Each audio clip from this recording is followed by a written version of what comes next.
Incoming transmission from Podfleet Command on screen. Welcome to the 9th episode of Trek Geeks Picard Live. My name is Barry DeFord, and I will be your inner light of remembrance while we look back on what was episode 9 of Picard, titled Et in Arcadia Ego. If the internet drops, which I don't think it will this time, I promise. We had a rough one last week, but I've got it figured out. So you stay tuned, folks. We'll make sure it's good for you. And thanks to my lovely and talented multi-monitored EBH, Dan Garcia from Trek Geeks Game Night. We always appreciate his work behind the scenes on that. This broadcast is streaming live on YouTube and Facebook and is now available on TrekGeeks.com. Picard Live is proud to have Fansets as our presenting sponsor, and we'll have some more information, some new and interesting information that I think you'll be interested in. I think I've said that word enough, including our special discount code just for viewers of the broadcast. I wish I could express to you all just exactly what my partner and I were able to do. We pulled a rabbit out of our hat. She was just coming back from a self-isolation cross-country ski up where we live, and turned the faucet on the shower, and lo and behold, that was the time that the cartridge, there's apparently a cartridge inside, that decided to break. And through some shifty and fast footwork, we managed to get it fixed. And I really felt like O'Brien or Scotty or LaForge or Torres or any of the others or Stamets getting stuff figured out. And I tell you, it was down to the wire, but we managed to get it figured out. So I think we'll start with a little warning for y'all. If you have not seen the latest episode of Star Trek, there is going to be what I like to call a spoiler alert. Spoiler alert. Spoiler alert. So that klaxon bell, which actually I kind of like the alarm to the La Serena a little bit better, but that's okay. The Discoveries is nice as well. If you have not seen Et in Arcadia Ego Part 1, please stop now and enjoy the episode so you don't have the episode ruined by yours truly. I think now is a good time that we get started off in the Picard maneuver. And of course, with the Picard maneuver, we're reorienting ourselves to a man who we haven't met in over 20 years. And I guess in this respect, we want to make sure that we understand exactly who we're getting. And we've been getting a lot of information. So as we get oriented, I'm going to go as linearly as possible through this very heavy episode. So first of all, we have the crew of the La Serena traveling through the conduit, which is beautiful. It was a beautiful, haunting look to that. Real Data vibe as Soji is working from tactical. Jurati is confused as to why she gets to have justice on herself delayed. And Capelius and this beautiful swell of interstellar-like music. I really enjoyed it. But wait, we have an alarm. Extremely foul language from Rios. Boy, howdy, that was vulgar. Strap in. Of course, it was in Spanish, though, so that works. So I got a little miffed at that, but then moments later, they strap in to their seats, which is something that really they should have done a long, long time ago. I mean, it took us a while to get seatbelts in our cars, but boy, it really took a long time to get seatbelts on ships. I know they tried a few times in deleted scenes. I think Insurrection or Nemesis they did. So we see a great dogfight, loads of fun. Narek is quite tricky, and Soji really dislikes him. I think she has a good reason. And I think she will have to make a choice on him in the future.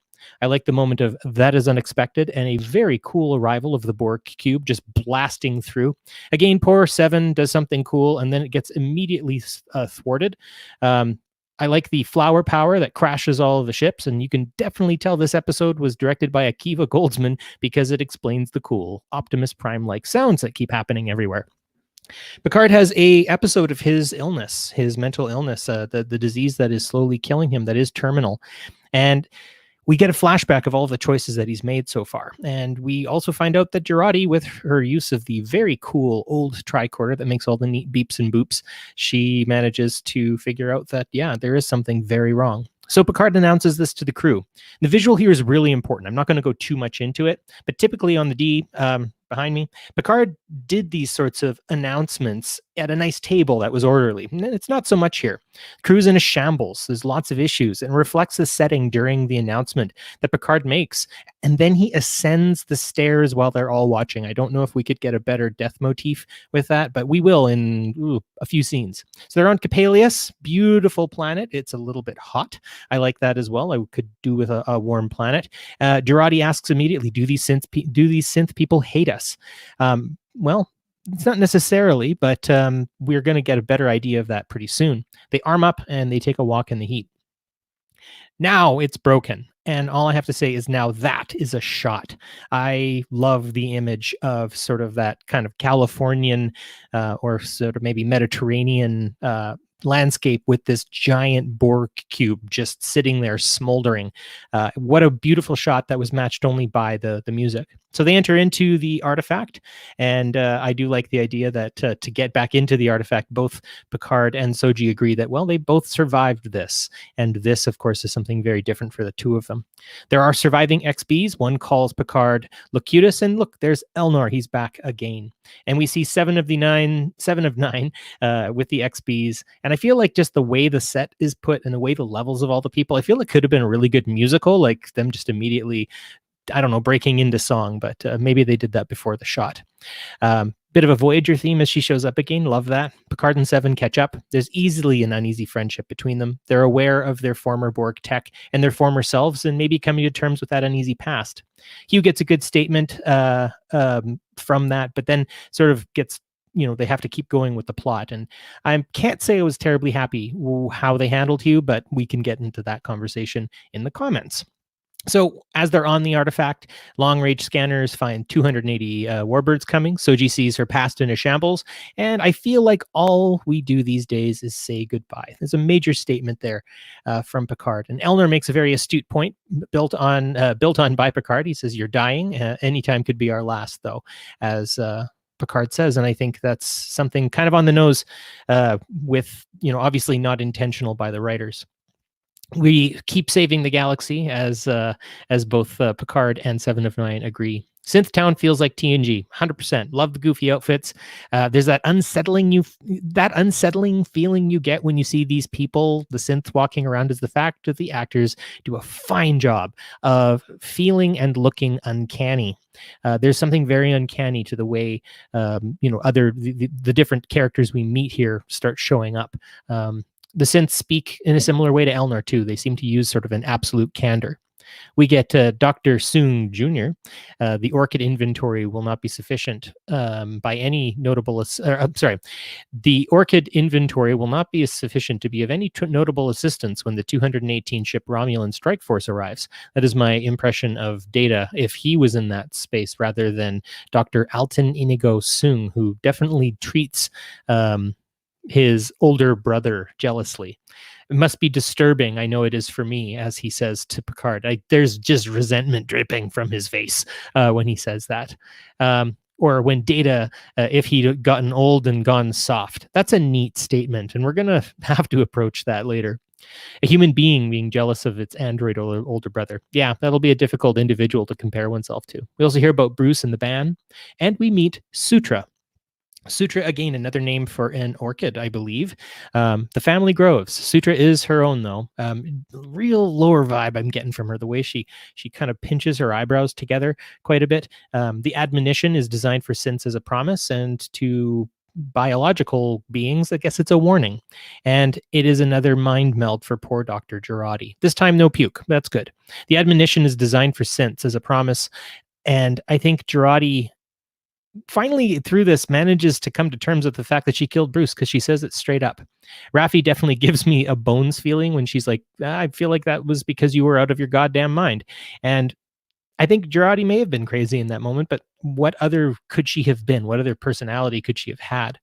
Kind of reminds me a little bit of Orson Scott Card. He wrote Ender's Game, and he actually had written in an alien being in one of his books somewhere along the way, and I can't remember, that these aliens would communicate by exchanging DNA. I mean, that would kill us if people did that.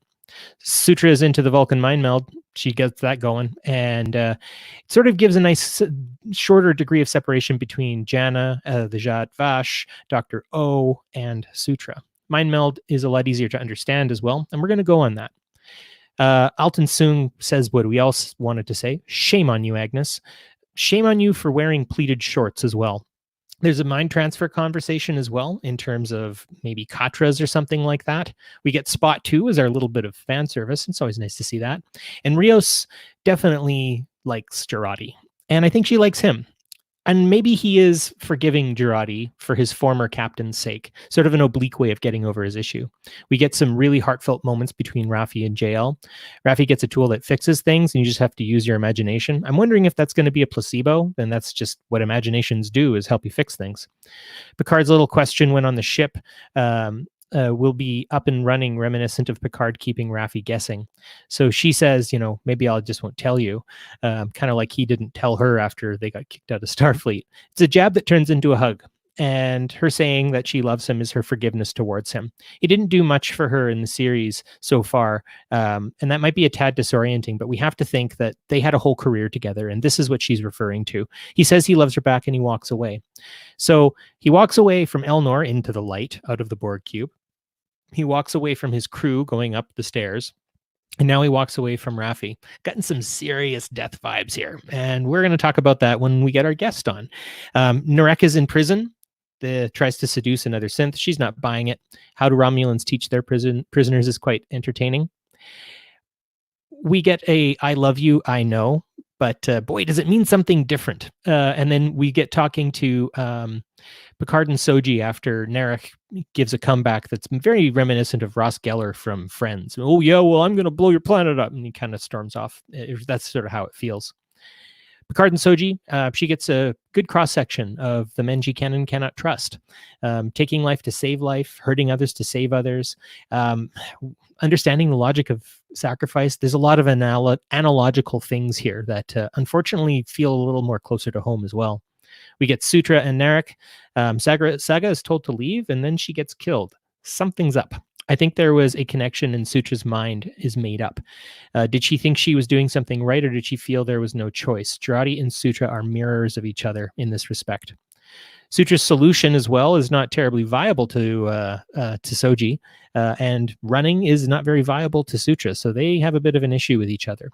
Narek gets away. We have a unfortunately dead Saga, and the sort of absolutism that starts coming up in Sutra's conversation, eliminating and Picard's unfortunate sort of being caught in the middle of all of that. And while this is happening, Girardi resolves herself to end her life to save the synths by helping Dr. Soon move his mind into a golem, which is actually a Greek god sort of thing. Basically, it's if you put someone's mind into a movable statue. So after that, we finally get Here Come the Ships. So that was a 15-minute intro, but boy, there was a lot of stuff that happened. And I just want to have a quick look at the comments, see who's all around. It's nice to see everybody. Holy cow. We've got Chris, we've got Jackie. Nice to see y'all. Who's the Trek Geeks? I don't know who that is. Chris Trebuzio. Hey, buddy, how's it going? Nice to see you. Boy, howdy. Christina, nice to see you. Chris Hackney. Marina, hey. And Brian Yates. And you guys are all saying stuff, but instead I'm just going down. So Brian Yates has the first one here. Who needs seatbelts when you have inertial dampers? Never mind, they go offline. Yeah, people would get splattered a lot more, I think. Mind you, if you fall fast enough, a seatbelt isn't going to help you either. We've got the Borg cube coming in. Kirk Schwinn says that coming out of the conduit was epic. Jackie responds with, yep, we cheered. Marina says, I keep wondering about that flower. The moment I saw it, my brain immediately suggested the space flower from Discovery credits. Coincidence? We're going to talk about that because there just has to be a connection now. It just has to be a thing. So many more wonderful comments from folks, but you know what? Oh, hey, Arend, how's it going? So with that, I think it's a better idea to get a person who I hold in very high regard in the world of Star Trek podcasting. We have worked together in the past, and I look forward to working together in the future. So before we open up our new segment, I want to invite onto the show Miss Amy Nelson. Hi, Amy Nelson. How you doing? Hello. Thank you for having me on. This is awesome. Yeah, and sorry about the auctioneer style opening that I had to do. Just there's so much in this episode. It's kind of like a big cake. It is. So have you talked about the episode yet at all with any other groups? And that's okay. Yeah, I have. Well, and that's where, if I'm not bringing something up that maybe didn't get brought up when you were talking, then by all means, bring those conversations in as well, and maybe we can extend them. I do have to say that I am okay at all of this. The people who comment are amazing and come up with insights all the time. So they're the people who we want to be hearing from. So we've got Aren saying ahoy. Ahoy is happening a lot now. Marina says, Amy, nice to see you. Hi. Love the shirt. No one has commented on my unit. No, people have commented on me. That is a really nice shirt, by the way. So initial impressions, show is, are you enjoying this series? Or is this series, something that you would hope for more episodes of and maybe more seasons? Oh, absolutely. I am really enjoying Star Trek Picard. I think it's doing fan service right because I'm getting all the feels with my TNG vibes. And I really am appreciating Picard's character and seeing how he's changed from TNG to now. And the characters that he's interacting with and the crew that he's developed is really amazing. And the actors, I'm just in love with them. They're all doing such an amazing job. This episode specifically, and I'm suddenly blanking on her name, who plays Soji and Daj and Lisa Briones. Yes, she really must have worked with Brent Spiner on this one to get those eyebrows working. Yeah. Very, very much just she was almost like Python-like when she was sort of talking to people as Sutra. So you're right, the acting in this is pretty top shelf. So yeah. So I have a question for you. Now, we've kind of got the lines drawn here between organics and synths. I'm going to just say this outright right now that there's probably going to be some kind of amalgamation or synthesis that's going to be the solution. But if you had to pick a side, are you picking Team Synth? Or are you picking Team Organic? Okay, well, I think I'm going to have to go with, well, yes, it will be a meld, but I'm going to go Team Synth, in part because right now the organics only represent the Romulans. Starfleet has really just washed their hands of the whole situation, so can't really depend on them. And with our past history of the Romulans, I don't think talking to them is going to do any good, where I feel like with the influx of Data's humanity and what has been built with these androids or synths, that there's a higher probability of success with the synths and trying to get to some treaty or some resolution without destroying all of humanity. Spoken like a true mathematician.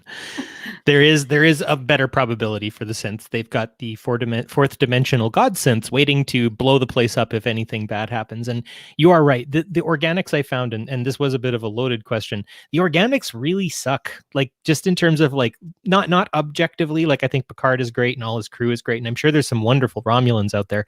But subjectively, you're right. Starfleet is just like, never mind, and then Romulans are like, we are going to commit genocide and no one can stop us. We're bringing all of the ships. So yeah, you're kind of right to be like siding with a group who's like, those memes, it's like synths exist. And then it shows like organics and it's like a picture of someone freaking out. So yeah, you're absolutely right. Jackie Hackney is on the other side saying Team Organics with XBs, our little ragtag group, Fenris Rangers. Yes, and I would agree with Jackie, and I think you and I would agree with Jackie as well, that a synthesis is going to be how this resolves. But if we had to pick one side or the other, yes, that's a thing. So Debbie was actually saying something here that is good. The imagery of the Discovery flower has me intrigued, and I hadn't thought about it either. And so you've brought this up, Amy. You've brought this upon yourself. Where do you think they're going with this flower? I brought this up. Didn't you? Or maybe you didn't. No, I didn't. But oh, darn it! No, Marina brought it up. Blame Marina. Yes. Well, Marina! We see that Soji, in the dream that she remembers, there's all those orchids there, right? So there's something there with that. And maybe the hybrid of creating a new type of orchid is, symbolism for creating this new kind of synth. I'll never walk into a greenhouse the same way again. Oh my gosh, no. I'll look at all the orchids and I'll be like, Daj, Sojo, oh my gosh. So yes, that is something. So the next little piece that I want to talk about, and it's a really upbeat, feel-good hit of the summer kind of thing, is Picard and his inevitable death. How is that making you feel that we are now watching the advancement of his brain-wasting disease that we caught wind of in All Good Things, and he's known of, and we've known, and now it's like happening. How you feeling about that? You know, we heard, what was it, episode 2, or yeah, I think it was Yeah. episode 2, where he was talking to his friend and he's like, are you sure you want to go out there? Sort of basically in your condition. And Picard's like, most definitely, I need to get out there. And it almost sort of reminds me again of All Good Things, when Beverly's like, if Picard wants one last mission, then that's what we're going to give him. And I feel like he's trying to redeem himself with Starfleet, with his family, that is this new crew, and trying to build something that's going to last even more longer than he is. Because you always want to have that legacy. And he has a great legacy, but it sort of fell flat with the attack on Mars. So I'm thinking this is his way of creating a lasting legacy. You just laced the track. I'm going to lock the flow, because I think we've got a nice little connection here in terms of legacy. What is a legacy specifically, right? I think it's finding or seeing reflections of yourself in other people. So with Seven, what's Picard's legacy? Well, it's their Borg past, their desire to protect. It's that kind of parental nature that they have. I'm getting a real motherly vibe from Seven of Nine. I'm not sure if you're feeling that as well. Oh, absolutely.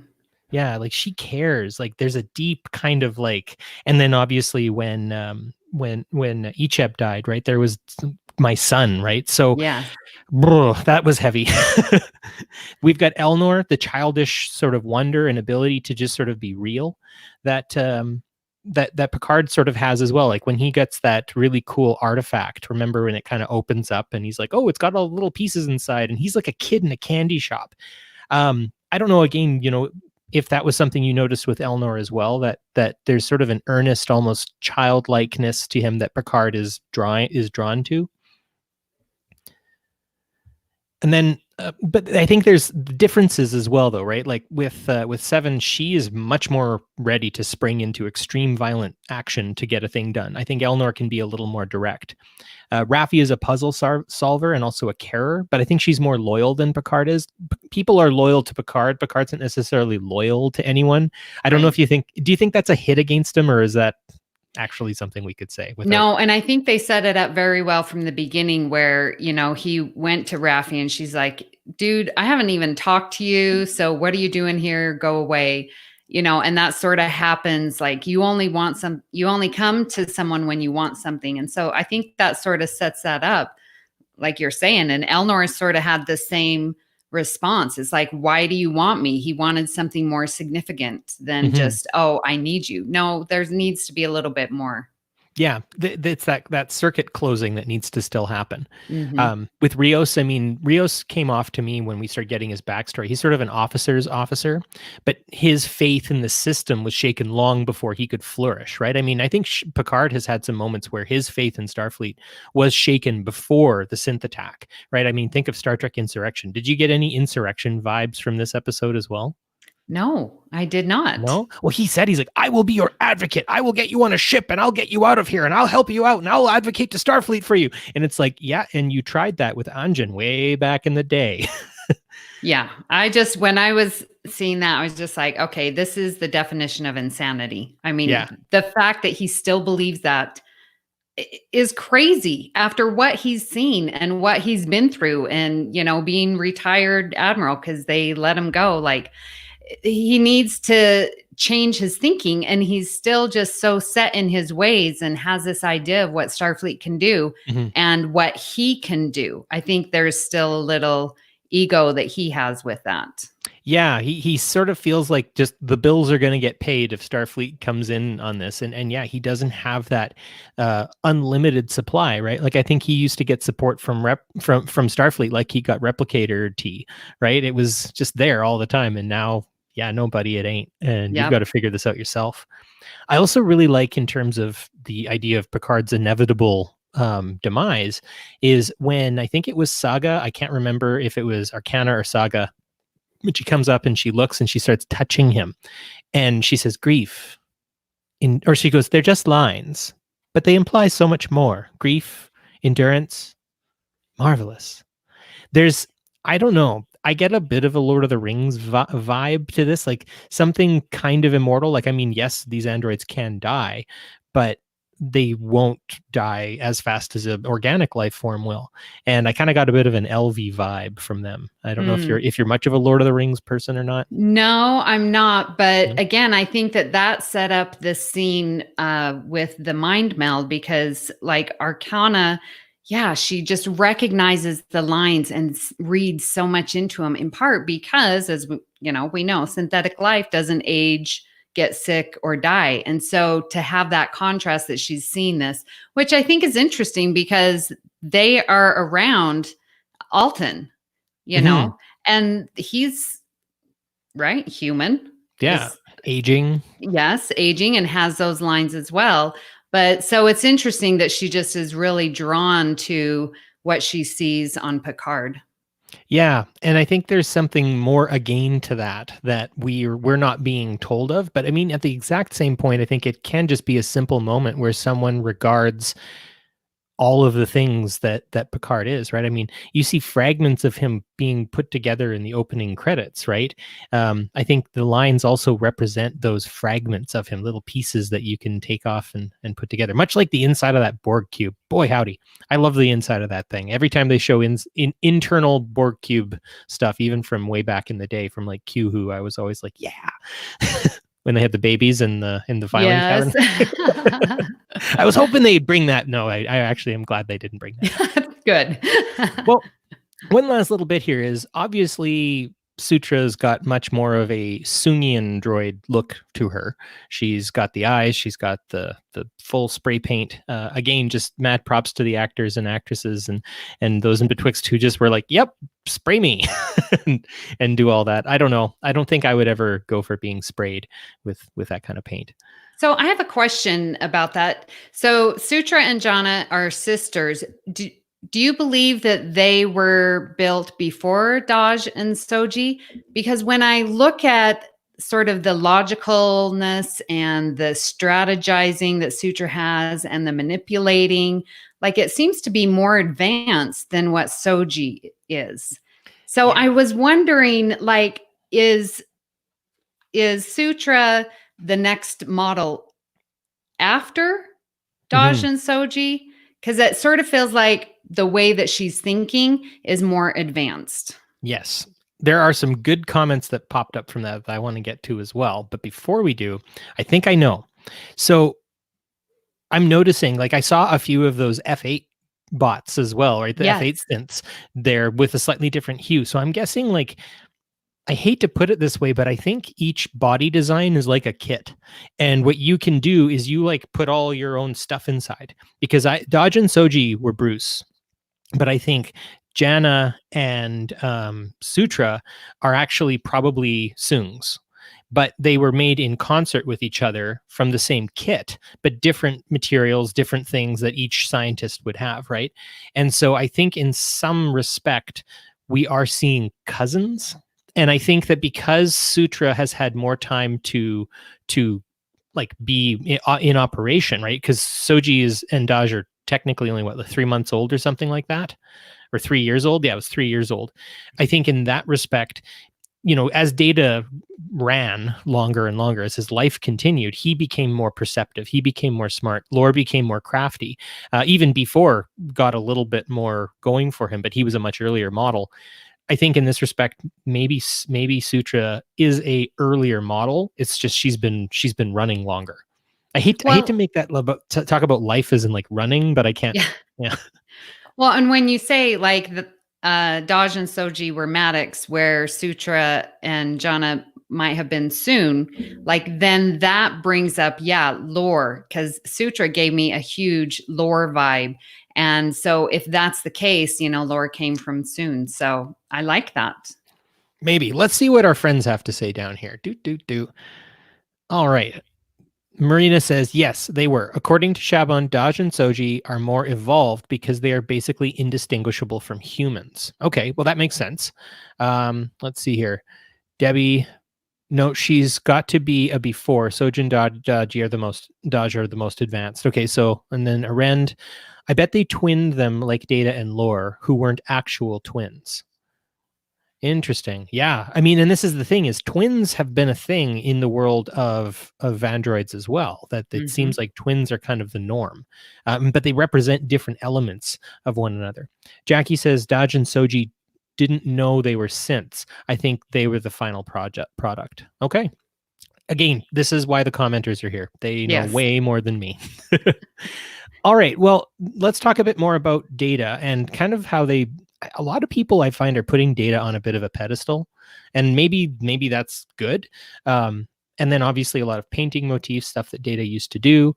But Soji mentions that he was open-minded and free of bias. I would argue that when he got his emotion chip, that was not the case.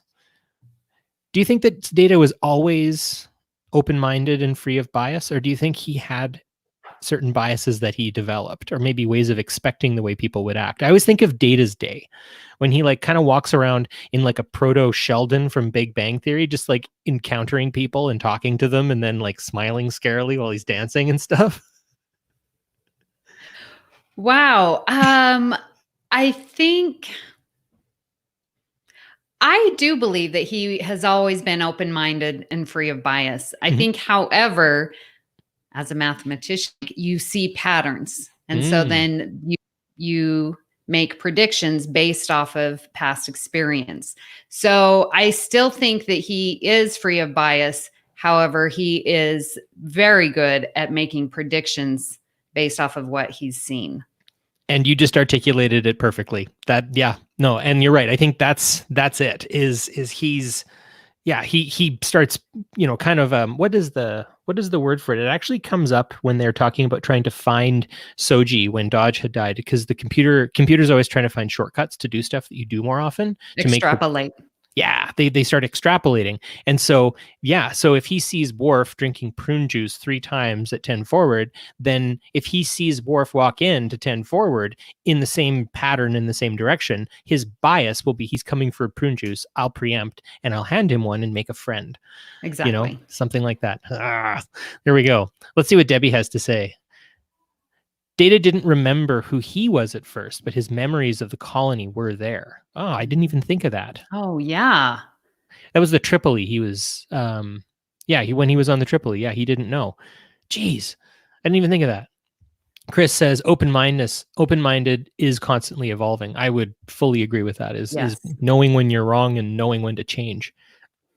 Well, that was wonderful. I'm going to just quickly have another quick look and make sure I didn't miss anybody's comments. There's usually little chunks that I miss from time to time.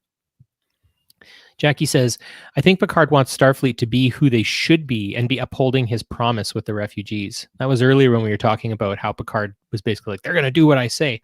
I think that's the thing, is hope always dies last, right? Yeah. Unfortunately, I don't know, how do you, like, here I've got all these Starfleet uniforms and now I'm a little like, Starfleet kind of sucks right now. It's not being put in the best of light, but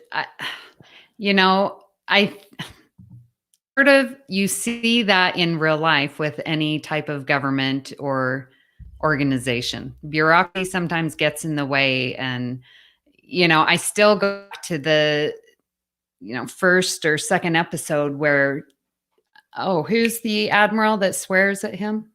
Oh, yes, I know who you're talking about. Yeah, Clancy. When Clancy's like, we had pressure from everyone else saying, no, we can't help the Romulans, and we had to pull out and we couldn't help them. And we had to, save Mars first. We had to, sort of isolate ourselves and just let everyone else take care of themselves. But we got to take care of our own first. And so like that still is going through, and the reasons why Starfleet isn't getting involved. Yeah. And I think there's a selfishness there. I mean, they talk about fear. I think there's so many of those bits. And I mean, I don't know, Commodore O, I don't like her.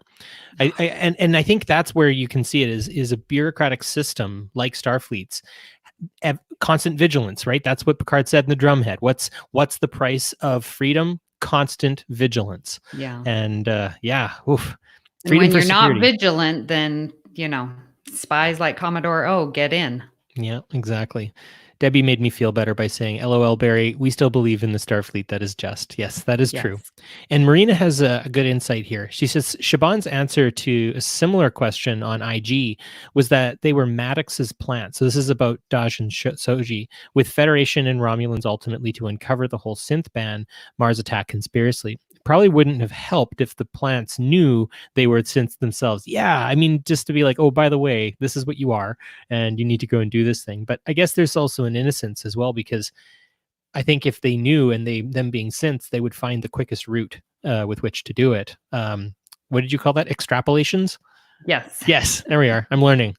No school right now, but we're all learning. Are you guys? Do you guys still at school? No, we're out. That's sad. Yeah. We have school, but only online right now. So it's a hot mess right now. I have a conference tomorrow morning, so I'll learn more. Well, best of luck to you on that one. Thank you. Let's cheer ourselves up by talking about a fantastic group of folks. That is our sponsors, Trek Family at Fansets. There are many ways to express your fandom, but if you are looking for artistry, care to attention in detail, and a friendly, down-to-earth customer service, you will not find it anywhere better than the people at Fansets. They have brand new Picard-style pins, and I can't wait to tell you about this. There are new Picard pins coming soon. We do have the micro pin set that's going to be coming out and everything like that. But there is also going to be some brand new pins that are coming out right away too. And I didn't copy and paste it right, so I'm just going to hop on the thing here, the script, just to make sure that I'm getting it correctly, because Fansets, like we were saying, is going to be doing different types of Picard, specific ones. That there's going to be micro character pins for Jurati, Raffi, Picard, Rios, and they're going to be doing episode pins as well.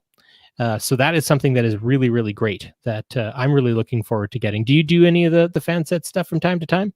Absolutely. I go to the Fansets party every year, STLV, and pick up some at the convention every time. So I love them. They're such amazing quality. I love wearing them to school and just have a little Star Trek on me every day.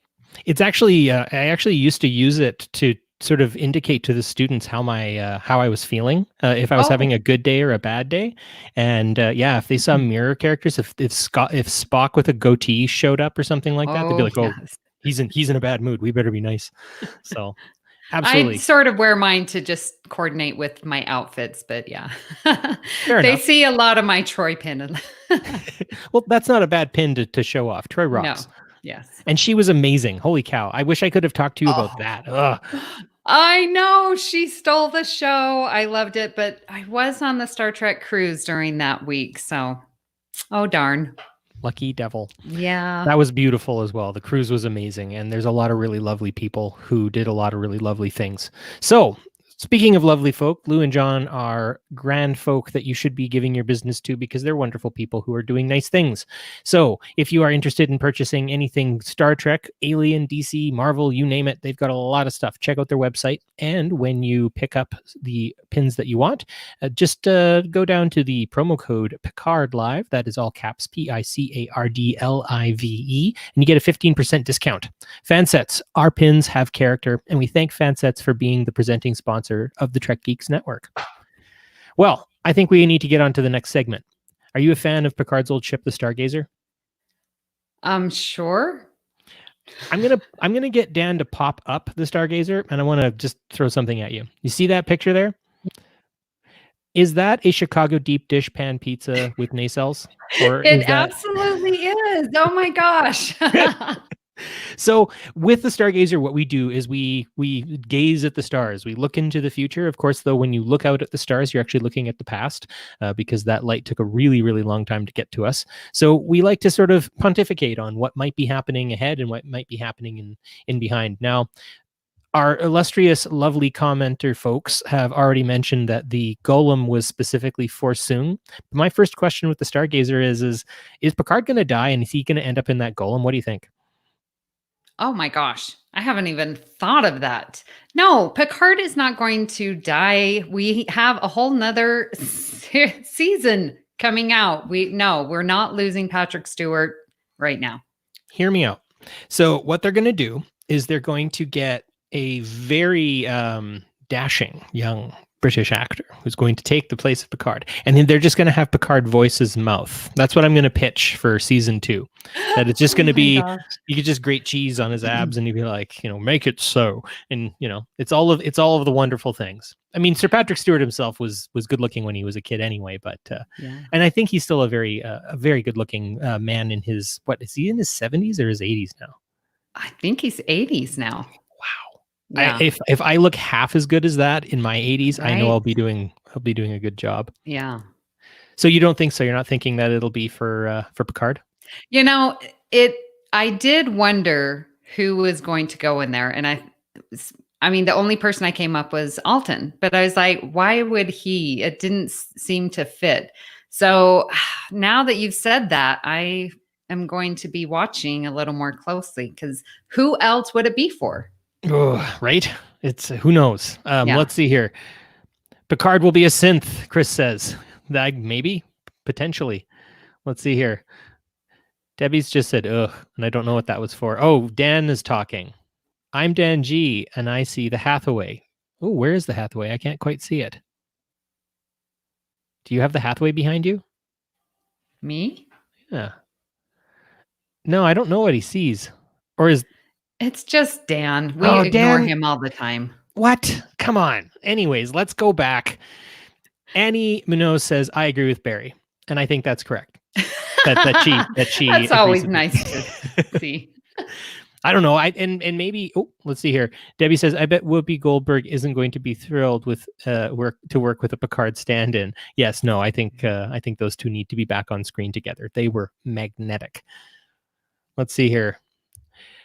Created for the new Data, but might be given to Picard. Yeah, so there we go. See, I preempted the commenters because I bet you they would have brought it up if I hadn't. They keep me very honest. Well, I don't know. We talked about Seven being the mother of the XBs a little while earlier. And of course, we've had mother of other things like dragons in the background and stuff. And what happens when someone gets absolute power? And I really love how they're playing Seven's reluctance to be the leader she knows she can be. She says there, for a moment, I was connected to everything. I saw everything. And I don't know what about it is, but I will always find myself drawn to the reluctant leader. Not someone who like pushes away the plan and doesn't want to do it, but the ones who are like, all right, let's do this, but you can tell they're afraid of the power that they're going to get. That means they're going to treat it better. Yeah, absolutely agree. I mean, when Seven was like, just didn't want to be the queen of the cube right then, and just like, no, we don't want to enslave them. Like, she's obviously knows firsthand what it's like, and to have the voice and be one, and how tempting that is, but then understanding that power of what you have, like that was brilliant what she did with the cube. And then at that end, well, I know this was last week's episode, but she was just like, Annika has more work to do. And it's like, oh, so she's still there, so if she can manage that balance, then that would be ideal. Absolutely. And the idea that she would be able to lead the XBs in sort of like a anti-Borg collective where, they can have their autonomy still, but they can still communicate like the Borg. Like, for me, that's almost like the ideal species, to be able to telepathically communicate in harmony, but still have complete autonomy over myself. Mm-hmm. And then the cooperation becomes voluntary, which is great. I love it when people cooperate. Yes. So let's see what some of the commenters have said about that. Bill popped in and he just basically said that, this is pretty simple. He just said, the golem isn't going to be given to Picard. Well, the executive producer, one of the executive producers of Picard Live just said so. So you know what? That's probably how it's going to be. Yeah. But Chris Hackney says the golem will be made to look like Stewart, replacing Patrick Stewart as a non-starter. Yes, I don't think they were going to get a whole new actor to do these sorts of things. Stewart is doing a fine job himself. Let's see if there's any other good ones here. So a lot of good ones. I just have to pick the right one. Yeah. Anne. Here we are. Please. No. Please bring back John DeLarco. Please. He was so great. And yeah, I mean, like, if it isn't going to be, it isn't going to be. It was great to have him anyway. Yeah. But I agree with you. But I'd love to have him back. Jackie just shouts, Hugh! And then, there's also the Raffi's imagination tool. I think that's great. Maybe it's going to be like a ring from the Green Lantern. That's my little shout out to Shashank. Let's see here. So the organic synth cycle. I want to ask you a question, and this is going to be some high level Barry stuff. Okay. Oh, I also figured it out. The Hathaway and the Stargazer are the exact same ship. I forgot about that. Oh, that's why they kept saying the Hathaway. I got it. That's why the EBH is here. He's here to help me out. So hear me out, and everyone listening and watching, please hear me out. Is there actually going to be some kind of organic synth cycle that takes place? And the last big cycle change was the Organians who got wiped out by the big synth smart. So basically, the admonition says this, and I'm going to just quote it straight from where we got. Life begins, the dance of division and replication, imperfect, finite. Organic life evolves and yearns for perfection. That yearning leads to synthetic life. But organics perceive this perfection as a threat. That's like the singularity we always talk about when AI becomes smarter than people. Back to the quote. When they realize their creations do not age or become sick or die, they will seek to destroy them, and in so doing, destroy themselves. Beyond the boundaries of time and space, we stand an alliance of synthetic life. Summon us and we will come. You will have our protection. Your evolution will be their extinction. So I got some serious control vibes from that. I got some serious like 4-dimensional beings waiting. I just don't think that's possible in the 4th dimension because you can actually just see time and space all at once. So they're not really, I mean, they're telling us they're waiting, but really, how do you wait when there's no time? I think it's and Soji, or not Soji, sorry, Sutra says fascinating. I guess, yeah, I think that's it. And maybe we think that's appalling, but remember the dinosaurs had to die for us to be a thing. But maybe there's some sort of circle of existence etched into slow time where biological beings make synths eventually, and then the synths, augment the biological life to make it grow. And it's just this kind of rotating cycle. And maybe, I don't know, maybe I just think about it too much. But is that something that could be plausible, do you think? Or do you think I'm way off out to lunch? And you're allowed to say I'm out to lunch. Okay. While you were speaking, I think I see a parallel storyline going on here with Picard, because what you're saying could be applied to the Borg. Okay. Because I was thinking like, okay, so the Borg, they're trying to meld the two, like you're saying, the synthesis between organic and synth. That's what the Borg have been trying to do.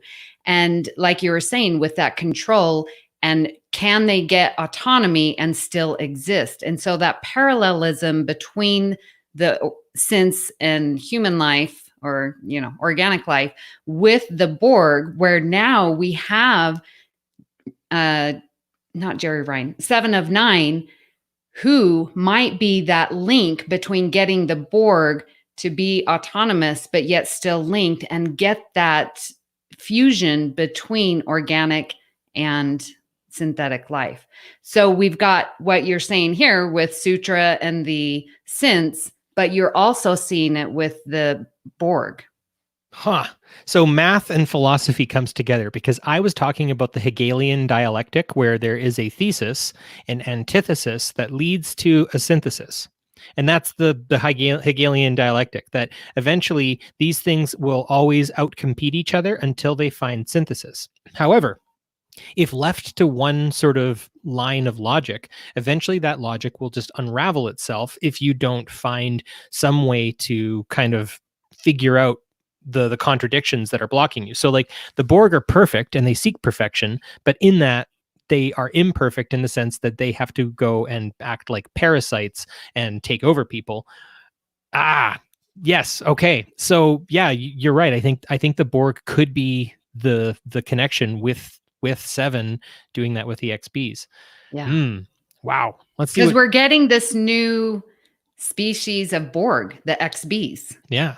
Yeah. And they could have that autonomy and be peaceful. Jackie Hackney says, keep in mind the beyond space and time. So the future will have something to do with this. And maybe that's a tie-in to the Discovery crew. Holy crap. What? See, this is why we have people who comment. Thank you, Jackie. Yes. But, I don't know what to say. That's really cool. Like, what if there is going to be a connection between Discovery and Picard? I think that would be a really neat way to kind of blend these cycles and generations of Star Trek. I mean, William Shatner's probably waiting by his phone right now. He's like, tie me in. That's a really good idea, Jackie. I wouldn't have thought of that. Marina says, I thought about the Borg as well. However, technically the Borg are combining organic and cybernetic, not organic and synthetic. You're right. But I think they're sort of maybe blurring those pieces, because I feel like synthetic can still work for cybernetic. I don't know. I don't know those terminology as well. Kirk Schwinn says, so the Borg are the key to the synth organic piece. Maybe. They we just could solved be the Picard. key. We just oh my gosh. Okay. Who needs next week's episode? Just listen to us talk. Yeah. Or the listeners. Aren says they could be. That could be it. That's a good point. And between the stitches, I haven't met you before. Nice to see you. To me, it sounded like a synth continuum, like the Q. I forgot about the Q.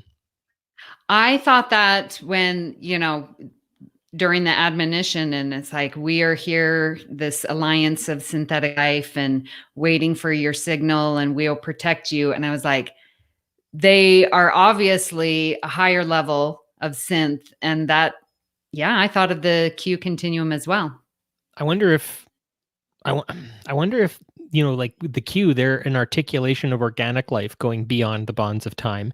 And these, whatever synth beings, are some kind of synthetic life that have gone beyond the bonds of time. It's a wonder they don't interact. And where the heck is the Traveler in all of this? I don't know. I just talk about a misallocation of good resources. He would have fixed this with his funny little hands. Well, I think we can move into our last piece of the show. I typically try to keep it about an hour, but I think we're going to go about 10 minutes over, give or take, because this has been a very compelling conversation, Amy. Thank you so much. This is, and then again, what people have been saying on here has helped out quite a bit.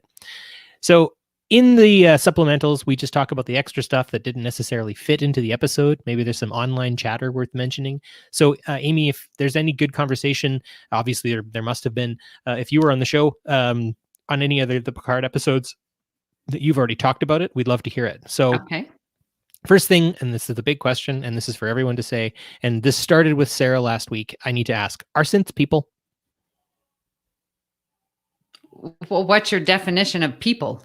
Well, and that's it. Exactly. Are they sentient? Like, they have sentience, right? Yes. And what is the definition of sentience as per little Spock in 2009 Trek? The ability to do something noteworthy and good without it being obligatory. So it's the ability to do good without obligation to do that good. So the other day, I was scrolling through the interwebs because we're stuck in houses now and can't leave our houses. And I watched a crow in like a grizzly bear enclosure in a zoo. And he's like flopping around in this pond because he's dying. He's drowning. And the grizzly bear just like casually looks over at the crow and just goes, nom. And he picks him up and just splats him down and then goes off and does something else. He just pulled the crow out of the water. He didn't have to do that. It was total sentience. It was total just like, yeah, you know what? Here you go. Plop. And that was that. So in this respect, would you be willing, if our society immediately tomorrow just had a person who was a synthetic life form come up and they like, hi, hello, Miss Nelson, how are you today? And they're talking and just doing whatever. Would you consider them a person, or would you still sort of not be able to do that? Would you still be like, you're a synth, you're a synth, you're a synth, you're a synth in your head? It's very interesting. There are some Chris's out there that got me to watch Battlestar Galactica, and sort of the same thing with the Cylons. And sort of that, how do you treat the Cylons? And we also saw it early on, episode 1 or 2 with the F8s and like how they were being treated. Some treated them with respect and some were just like, oh, it's a toaster. Sorry, PSG. Aren said Team Cylon as well a lot earlier in the conversation. Yeah. So that's a good point. So I would like to be open-minded and in part having all this training, watching Star Trek, of being accepting of new life and new civilizations. So I would believe that I would treat them as people, that they have sentience, that they can do good without obligation. Yeah, absolutely. And as Debbie very aptly mentions, that was ruled in Measure of a Man. Mm-hmm. So therefore, and I'm going to go with, do you think Soji's reasons for picking either side with her new family or Picard and crew, notice how everyone was standing except for her. In the world of filming and art and all of that sort of stuff and drama and something, that shows a divide between her opinion and the opinion of everybody else. So I think Soji has something very, very different in mind. And I think with that, talking about sentience and about them being people, I think that in and of itself kind of explains it. I often wonder, what should we do with synthetic life forms? And for me, I ask just like, should we not just treat them like children? Care for them until their positronic brains have matured enough, kind of like Data. And sometimes they rebel like Lore. Sometimes they have crises like Soji. And sometimes they die like Daj. And I think like they, like our children, and as we, you and I are teachers, we've seen the gamut of types of autonomous beings that can enter our classrooms. Oh, yes. They all must be guided until they reach a certain age of maturity. It's always fun seeing students who come back, because I'm getting that old too. And they're like, that advice you gave me, I really should have taken it.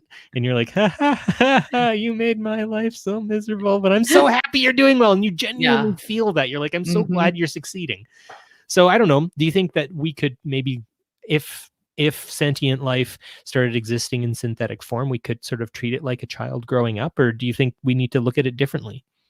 No, I think you're right, because as Data was guided and learned from the crew, the Enterprise D, like that's his search for humanity was truly guided by them. And that obviously is, now we're seeing this in the future of who these synths are and what have you. And so I really like how Soji through the whole episode is just grappling with the idea of what does it mean to take a life, to save a life. And we see that through the whole episode. And those philosophical debates are so important, and who you're being surrounded by is going to influence your final decision. I mean, had she been around Sutra, had she been around Picard, right? Troy and Riker, and she got that family experience that she never had before. So all of these things are going to influence her. And the fact that I felt sort of succumbed to peer pressure and said, lock up Picard, like she turned her back, but is that a permanent turning on her back? Yeah, I think she's up to something. And I think, she's kind of getting a crash course in how to people and everything like that, because she's literally just been shaken completely out of this sort of mode that she was pretty sure she was in. And I commend her resiliency in that respect. I would probably be just balled up in a corner somewhere, and that would be it. So thanks to the positronic brain on that one. But I think you touch on a lot that I'm going to try to kind of boil down, in the sense that our material surroundings and the people who occupy those surroundings make us who we are, more than sometimes I think we would care to admit. Is that somewhere kind of in that with Soji's development? Yeah, absolutely. I mean, and we even see like when she wanted to kill Narek's ship, and Picard's like, whoa, now there's a difference between, striking someone who's attacking you versus a wounded, you don't kick someone when they're down. So again, just sort of all along this episode, this idea, and Soji's learning from different people in her environment. Hmm. Maybe there's like a dialectical conversation, they're just constantly trying to out argue each other. The concept of logic versus just brutality, right? Just Yeah. the quickest way is through kind of thing, and the compassion fear element that we see on the organic side, where they're dealing like Picard is compassionate, the Romulans are fearful, whereas lore and when those synths attacked, right, there's a brutal thing to them, whereas like if you look at Data and some of what Soji has said, there's a logic, and maybe there's like this, maybe that's the conflict, maybe that's the balance that they need to strike. I'm just going to go here. Jackie says the movie AI shows how dark we as human beings can go and how we treat what we create. I think Westworld does that quite a bit too. Oh, yes. Boy, oh boy. That's dark. And then Chris Mumphrey says, take a life to save a life. The good of the many outweighs the needs of the few. These are the common themes, in my opinion. Absolutely. Yeah. I mean, where do we draw the line? Where is the line? I mean, Picard has said in the past, the line is here. And that's important. Humans suck, according to Kurt Schwinn. Sometimes we do.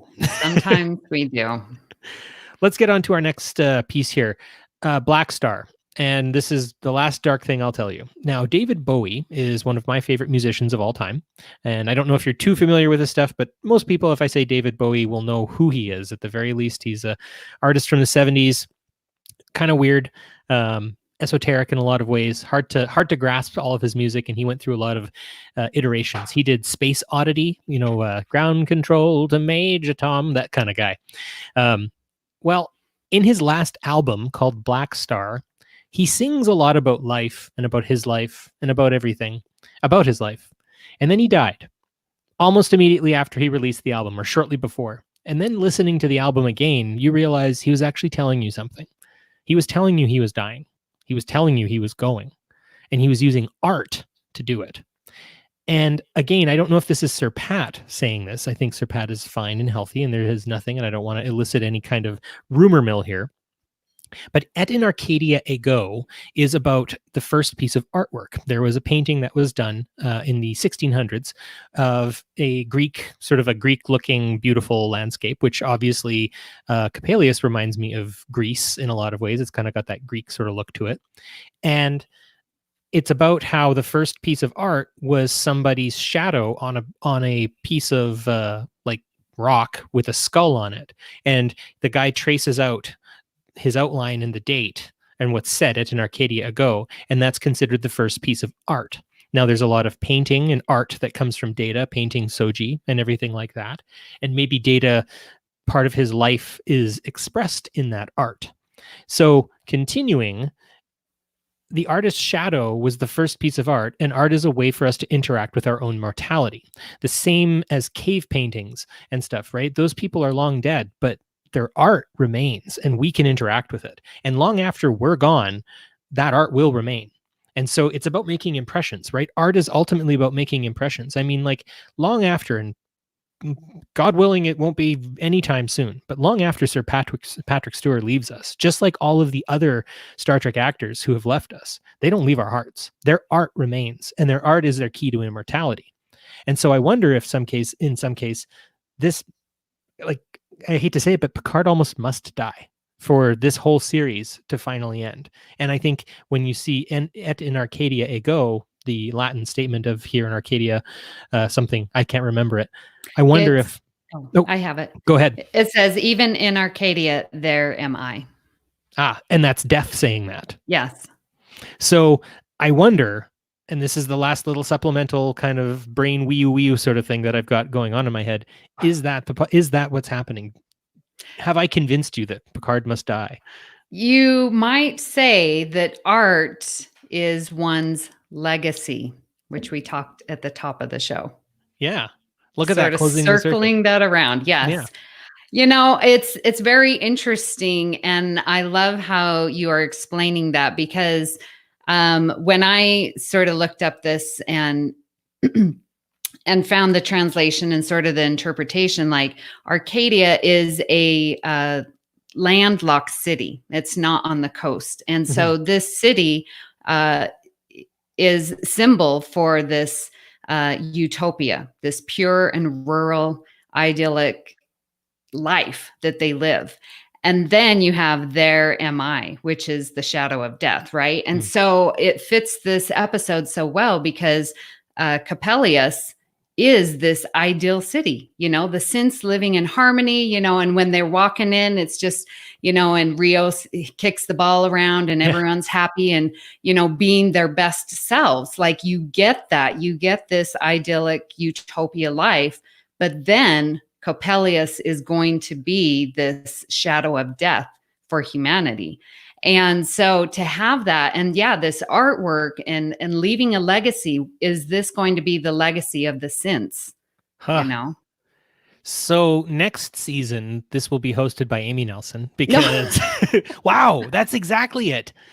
You've turned it, because I thought it was more to do with Picard, but no, this could have to do with the idea that death is literally looming in this exact place, and it's Megiddo, right? It's the idea that in biblical, in Revelation, it is said that the Armageddon will take place at a battlefield called Megiddo, and I think in that respect, you see it as this like looming, terrifying place. And I mean, obviously, we're on two different parts of the Mediterranean, Arcadia and Megiddo, but that sort of apocalyptic feel that we get. And I thought maybe it was the synths being weird, but also, no, you're right. Death looms in this utopia. Death looms in this perfect place. Yeah. Wow. And it's like existential, everything dies death. Like that's it.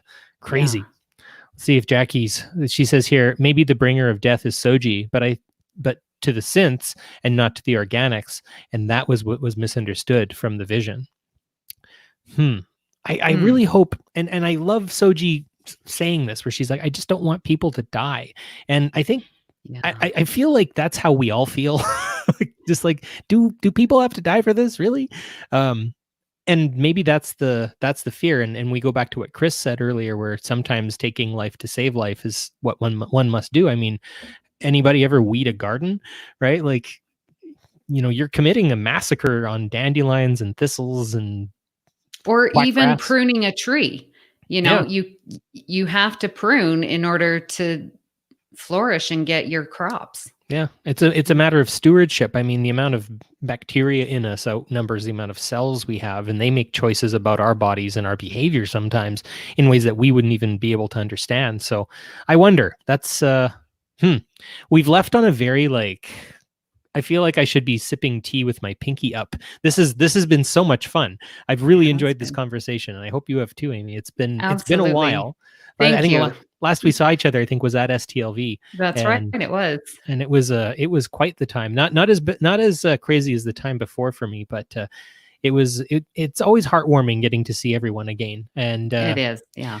I don't know if you've heard anything about. Like, obviously STLV might get postponed, but I remember actually the timing of STLV this coming year was really bad for you Clark County teachers. Yes, I'm still frustrated by it. I've spoken to my principal and I'm navigating through which days I can show up. And if you need a character reference, I am here. Oh, thank you. So I think we can call it here. This has been a fantastic episode. I love the comments, love the conversation. So if in the meantime, before we, I'm going to redo that, and it's live television, so it's just a take that's going to have to happen. So next week on Picard Live, we'll consider the first season finale of Star Trek Picard in Arcadia Ego Part 2. In the meantime, if you are looking for more Star Trek discussion, you can check out the other podcasts on the Trek Geeks Network, found on Apple Podcasts, Spotify, Google Podcasts, or even the TrekGeeks.com. Latest Trek Geeks is loads of fun as well, so check out Dan and Bill's pontifications on everything. Sorry, Chris, for using all the big words on you there. Chris Trabuzio was upset with me saying pontificate. So the next time you meet up with them, Amy, make sure you say pontificate at least twice. Oh, I will. Absolutely. And if you can't attend the live stream every week, fret not. You can always download the audio version the next day. Just search Trek Geeks Picard Live on your favorite podcast platform. And we always love 5-Year Mission for giving us the lovely music that you hear. And Amy, where can we find you? On the interwebs and on the podcast land. You are a prolific podcaster, and as I've said before, a cornerstone of the podcasting community of Star Trek. Oh, thank you. Well, I am on Trek FM hosting Earl Grey, which is specifically about the next generation. I am over on United Federation of Podcasts, where I host All Good Things, where we talk about all Star Trek things. So far, only Picard, but we're hoping to talk more things. Those are good things. Yeah, I know. It's amazing that we have new stuff to be talking about and will for a long time. So I'm very happy about that. I am on Twitter, where you can follow me at Miss Amy Nelson. And I'm in Camp Kittimer too. Yeah, you can find me there. Yeah. Fantastic. You're there more than I am, to be honest. Well, that is wonderful. Well, everyone, thank you so much for another fantastic conversation. Yes, Chris says Amy has a podcast. Stop it. Do not encourage those Chris's. No. And the other Chris says it's funny. Anyways, thank you everyone for coming on the show. It has been a unique pleasure to converse once again with you, and I look forward to one and maybe a follow-up podcast episode after all this is done. So with that, we say good night and live long and prosper.